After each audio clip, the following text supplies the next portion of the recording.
কথা বলেছে হজরত মাওলানা বেলাল হোসেন হেলালি। বেলাল ভাই আপনি? আপনি না? মাশাআল্লাহ। ওনাকে চিনেন তো? খুব সুন্দর গলায় কথা বলে। মাশাআল্লাহ, গলাটা বড় তারেক মনোয়ারের মতো না? তারেক মনোয়ার ভাই দেশে নাই, আল্লাহ আরেক তারেক মনোয়ার হিসেবে কবুল করুক। আমি তখন দাখিলে পড়ি সবেমাত্র, তারেক ভাই এসেছিলেন আমাদের এলাকায়।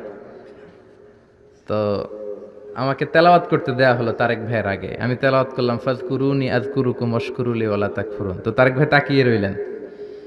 তেলাওয়াত শেষে বললেন যে আহসানতা আহসানতা, আলোচনার পরে দেখা করবে।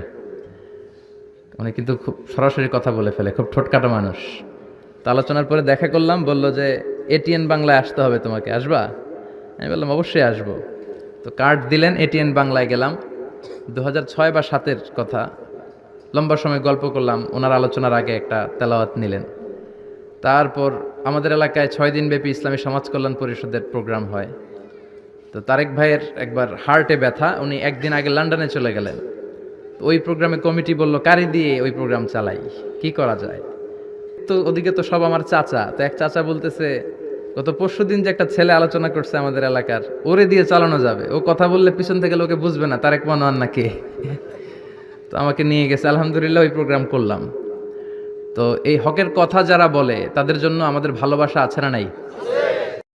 নিয়মিত ইউটিউব ভিডিও দেখতে সাবস্ক্রাইব করুন। নতুন নতুন ভিডিও পেতে ঘন্টা বাটনটি চাপুন।